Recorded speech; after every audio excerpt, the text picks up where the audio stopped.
How did the Puma name came about?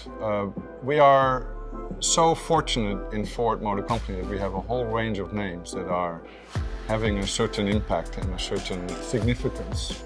People that saw the car throughout the process or in the various meetings that we had, both with our senior management as well with the customers. The name almost came about at some point. When you see it and you say Puma, it totally makes sense. There's no other name for it. And we tried, but Puma was just incredibly natural.